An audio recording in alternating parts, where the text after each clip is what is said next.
एक ऑर्डर का आना और लोगों में थोड़ी सी खलबली हो जाना, ये सुबह से ही लगातार नजर आ रहा है। आप लोगों के लगातार मैसेजेस आ रहे हैं कि मैम थोड़ी सी क्लैरिटी जो है वो हो नहीं पा रही है। यही वजह है कि इस समय हम लोग डीसी ऑफिस पहुंच चुके हैं। अंशुल गर्ग जी समय मेरे साथ में मौजूद हैं, जिनसे आपके जितने भी सवाल हैं वो मैंने लिस्ट में डाल लिए हैं, ताकि आप लोगों को अगर कोई भी परेशानी हो, आप लोग अभी भी लाइव में लिख सकते हैं। अगर कोई परेशानी है वो भी सर से पूछ ली जाएगी, पर अभी जितनी भी समस्याएं हैं वो सर से पूछ लेते हैं और किस तरह से निवारण होगा जम्मू की समस्याओं का वो भी जान लेते हैं। सर पहले तो आपका बहुत बहुत स्वागत है। Thank you. ये एक ऑर्डर कहीं ना कहीं लोगों में खलबली सी मचा गया। ये हम लोग तैयार नहीं थे या फिर ऑर्डर एकदम से आ गया जिस वजह से लोग परेशान हो गए, ये आपको क्या लगता है? देखिए, ऑर्डर का जिसका आप जिक्र कर रहे हैं, मैं समझता हूँ शायद वो स्टेट एग्जीक्यूटिव कमेटी का ऑर्डर है, जो हर फ्राइडे गाइडलाइंस आती हैं और रिवाइज होती हैं। और ये फ्राइडे रिव्यूज कोई नई चीज़ नहीं है। यूटी ऑफ जे&के के लिए तकरीबन 1 साल से तकरीबन ये प्रक्रिया यूटी में चल रही है, जब हर फ्राइडे को हाईएस्ट लेवल जो अथॉरिटी है, जो स्टेट एग्जीक्यूटिव कमेटी जिसको कहा जाता है, उनकी सिधारत में एक मीटिंग होती है, जिसके अंदर सभी जिला प्रमुख भी रहते हैं, सीनियर सुपरिटेंडेंट्स ऑफ पुलिस रहते हैं, सीनियर आईपीएस ऑफिसर्स, एडीजीज, डिवकॉम्स और हेल्थ के बहुत सारे सीनियर एक्सपर्ट्स होते हैं। और उसके बेसिस के ऊपर जो कोविड सिनेरियो है उसके ज़िले का पूरा रिव्यू लिया जाता है कि क्या कोविड के केसेस कितने आ रहे हैं, पॉजिटिविटी दर क्या है, हॉस्पिटलाइजेशन रेट क्या है, और इस तरीके के वेरियस पैरामीटर्स के बेसिस के ऊपर गाइडलाइंस को रिवाइज किया जाता है जी। जो हाल ही में पिछले 10-12 दिनों का जो हमारा ट्रेंड रहा है, जिसकी हम हमारे सोशल मीडिया हैंडल के जरिए भी लोगों से अपील कर रहे हैं कि हमें काफ़ी ज़्यादा सावधानी की ज़रूरत है, क्योंकि कल भी तकरीबन 600 केसेस, 588 केसेस जम्मू ज़िले में रिकॉर्ड हुए जी। और भले ही टेस्टिंग की नंबर भी बहुत ज़्यादा हमने इम्प्रूव किए हैं, बढ़ाए हैं, ताकि ज़्यादा से ज़्यादा केसेस को आइसोलेट किया जा सके। लेकिन हमें ये समझना होगा, जैसे देश के बाकी हिस्सों का भी तजुर्बा है, बड़े शहरों का एक्सपीरियंस है, कि ये जो वेरिएंट है इसका स्प्रेड रेट, ट्रांसमिशन रेट बहुत फास्ट है जी। और हमें और ज़्यादा एहतियात की ज़रूरत है। तो यही मैं समझता हूँ, ये जो ऑर्डर निकला है ये इसी चीज़ों की, इन्हीं डेवलपमेंट्स की बैकग्राउंड में ये ऑर्डर जारी हुआ है, जिसके अंदर एक एडिशनल चीज़ ऐड की गई है कि नॉन एसेंशियल मूवमेंट को रिस्ट्रिक्ट किया जाएगा वीकेंड्स पर भी, जबकि पहले भी नॉन एसेंशियल मूवमेंट सुबह रात को 9 बजे से लेकर सुबह 6 बजे तक बैंड थी जी। सिर्फ उस जो रिस्ट्रिक्शंस को एक्सटेंड किया गया है वीकेंड्स पर भी, क्योंकि अक्सर वीकेंड्स पर देखा जाता है कि हम कुछ लोग ज़्यादा कैजुअल हो जाते हैं और जो एसेंशियल मूवमेंट होती है उसके ओवर एंड अबव भी बहुत सारे लोग बिना किसी खास मकसद से भी ट्रैवल करते हैं या मूव करते हैं, उन्हीं को रिस्ट्रिक्ट करने के लिए ये ऑर्डर निकाला गया है जी। इसके अलावा इसका कोई और मकसद नहीं है। क्लैरिटी लाने के लिए हमने भी ऑफिशियली भी लोगों को कई अपने ट्विटर हैंडल के जरिए भी इन्फॉर्म किया है, इंटीमेट किया है, आपके जरिए भी यही इंटीमेट करना चाहेंगे कि जो नॉन एसेंशियल मूवमेंट है उसी पे हर प्रकार की रोक लगाई गई है। ऑल्दो हमारे जो स्टेक होल्डर्स हैं, जो chamber of commerce and industry, हमारी मार्केट एसोसिएशंस, उनके साथ भी सुबह से काफ़ी डिटेल में बातचीत भी हुई है और कंसल्टेशंस भी हुई हैं, और मैं मुबारकबाद देता हूं उनको भी कि उनकी तरफ से भी एक जो voluntary closing of shops and business establishments की आज से बात हुई है कि जो मंडे सुबह तक के लिए, वो भी मैं समझता हूँ एक वेलकम कदम है। और ये मैं समझता हूँ आज मौके की नज़ाकत भी ये कहती है कि हम वॉलंटरीली भी नॉन एसेंशियल सर्विसेज को जितना कर्टेल कर सकते हैं उतना करें। कल संडे है, संडे मार्केट मोस्टली लगाई जाती है। इस समय एसेंशियल उनमें से कौन सी रहेंगी, कौन सी नॉन एसेंशियल रहेंगी, और लोग किसके लिए निकल सकते हैं? अगर आप उसको थोड़ा सा डिटेल में आप बता सकें तो। मैं बताना चाहूँगा कि इस बार जो गवर्नमेंट की तरफ से दुकानों के खुलने के ऊपर कोई ऑफिशियल पाबंदी अभी फिलहाल नहीं है, और इसीलिए उसका ऑर्डर में उस चीज़ का जिक्र नहीं है, क्योंकि कई बार हम इन चीज़ों को लॉकडाउन के साथ अक्सर जोड़ लेते हैं, क्योंकि पिछली वेव का कहीं ना कहीं एक तजुर्बा या एक हैंगओवर मैं समझता हूँ हमारे जहन में रहता है, जिसकी वजह से हम अक्सर लॉकडाउन के साथ चीज़ों को या कोविड को जोड़ते हैं। इस बार सरकार का फोकस ये है कि लोगों को किसी भी प्रकार की इनकन्वीनियंस ना हो, और उसके अंदर इकोनॉमिक एक्टिविटी भी शामिल है। आपने संडे मार्केट का जिक्र किया, स्ट्रीट वेंडर्स की हम बात करते हैं तो उनकी लाइवलीहुड ही इन चीज़ों से जुड़ी हुई है, तो इसलिए उनके लिए किसी भी प्रकार की पाबंदी सरकार की तरफ से नहीं है। हाउएवर, हम वॉलंटरीली लोगों को ये अपील जरूर कर रहे हैं कि जितना भी वो अपनी एक्टिविटीज को रिस्ट्रिक्ट करें, जितना भी हम हो सकता है कि हम जितना अपने स्टाफ को कम बुलाएं, कम से कम आवर्स के लिए जिसमें हमारा काम चल सकता है उतना हम इंश्योर करें। तो मैं समझता हूँ उससे भी हम बहुत ज़्यादा जो कंजेशन हमें बाजारों में, शहर के कंजेस्टेड एरियाज में देखने को मिल रही थी, वो कम देखने को मिलेगी। और मैं समझता हूँ उसका सबसे पहला उदाहरण आज का दिन ही है। आज दोपहर में भी अगर हम मार्केट में देखेंगे तो जो आमतौर पे अमूमन वीकेंड्स पर रश रहता है उससे काफी कम है जी। तो मैं समझता हूँ ये अपील जो है हमारी और आपकी तरफ से जो लोगों तक जा रही है, मार्केट एसोसिएशंस की तरफ से जा रही है, उससे हम खुद ब खुद एसेंशियल और नॉन एसेंशियल का फर्क कर पाएंगे। सर होटल्स और रेस्टोरेंट्स ये दोनों ऐसी चीजें होती हैं जिनके, और कई कई ढाबे भी, कि सुबह सामान लाया रखा और शाम तक बेच दिया।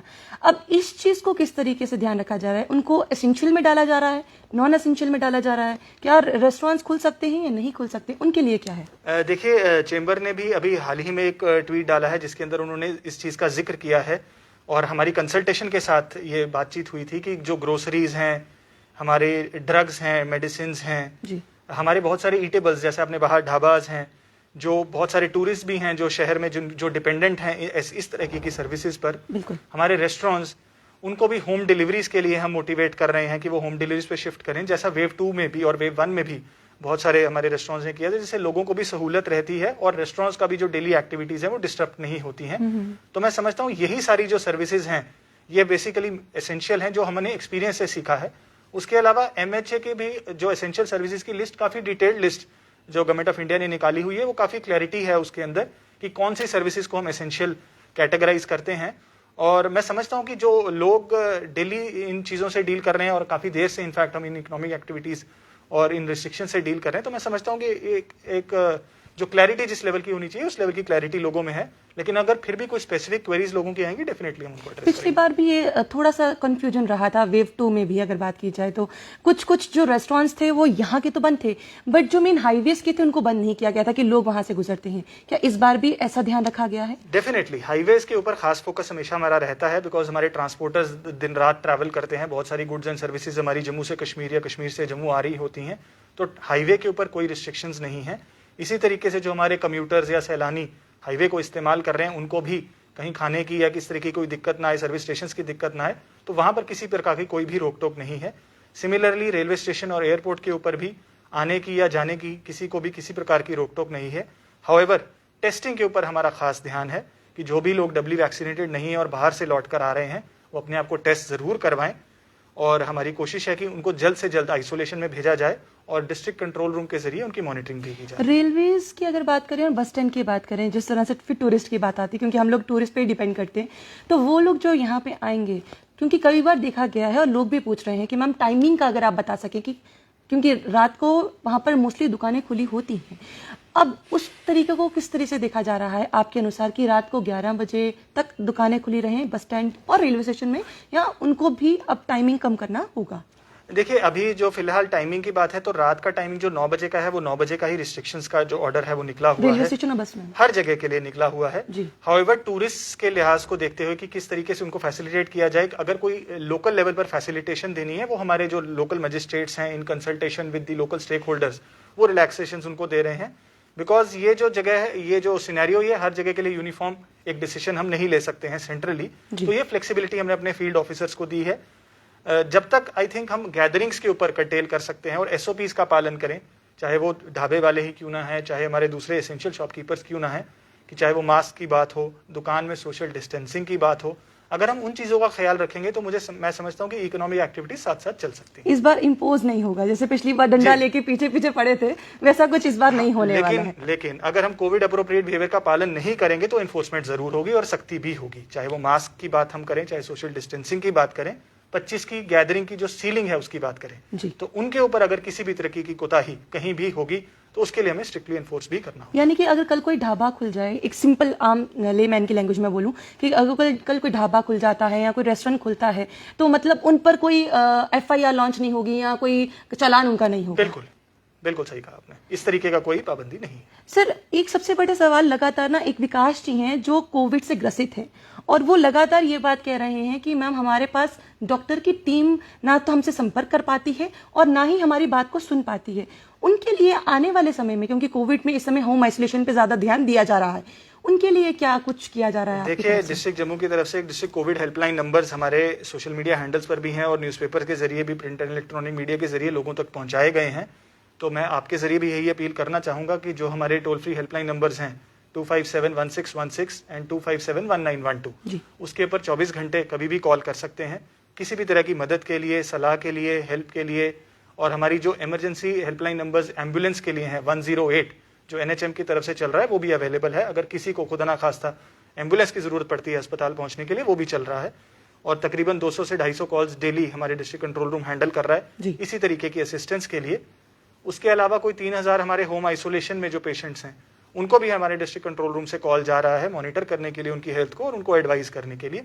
तो इस तरीके की सर्विसेज अवेलेबल है। सबसे बड़ी बात है कंटेनमेंट जोन। पिछले अभी रात की बात करें 12-8 कंटेनमेंट जोन निकाले गए।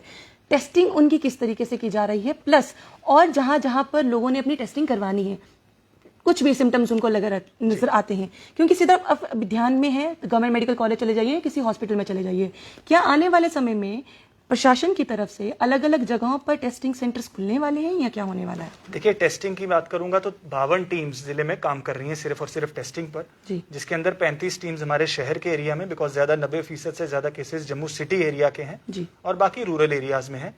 और तकरीबन 6,500-7 हजार टेस्ट हमारी टीम्स डेली कर रही हैं। पिछले हफ्ते की बात करूं तो 38,000 टेस्ट, जिसके अंदर से 11,000 तकरीबन RT-PCR टेस्ट शामिल हैं, हमारी डिस्ट्रिक्ट की टीम ने किए हैं। और एक कांस्टेंट प्रक्रिया हमारी वो टेस्ट ट्रैक एंड ट्रीट की जो स्ट्रैटेजी WHO की रिकमेंडेड है, उसी के ऊपर हमारी टीम्स काम कर रही हैं। इसके अलावा प्राइवेट लैब्स को भी टेस्टिंग फैसिलिटीज अवेलेबल हैं और उनके लिए भी जो है रेट्स हैं वो पब्लिसाइज किए गए हैं और वहां पर भी बहुत सारे लोग अप्रोच करके अपने टेस्ट करवा रहे हैं। इसलिए मैंने जैसा कहा कि टेस्टिंग के लिहाज से ना कोई कैपेसिटी की शॉर्टफॉल है, सिर्फ और सिर्फ लोगों की कोऑपरेशन की हमें जरूरत है, क्योंकि कई जगह लोग परहेज कर रहे हैं जहां माइल्ड केसेस हैं और हम शायद अवॉइड कर रहे हैं या इग्नोर कर रहे हैं इन तरीके की चीजों को। तो वही मैं अपील करना चाहूंगा कि लोग अपनी सेहत का खुद ख्याल रखें।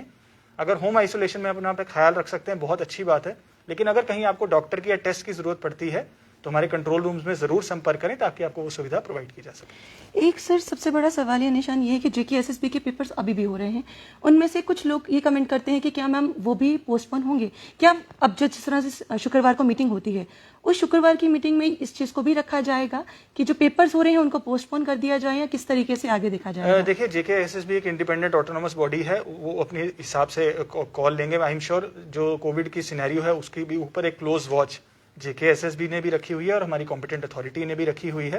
आई एम श्योर आने वाले वक्त में सही टाइम पर उसके ऊपर भी कोई ना कोई फैसला सरकार जरूर लेगी। आखिरी सवाल सर, सबसे ज्यादा जो जरूरी है, इस समय अनएम्प्लॉयमेंट का स्तर काफी ज्यादा बढ़ गया है, उस चीज को मद्देनजर रखते हुए लोग सड़कों पर आ जाते हैं।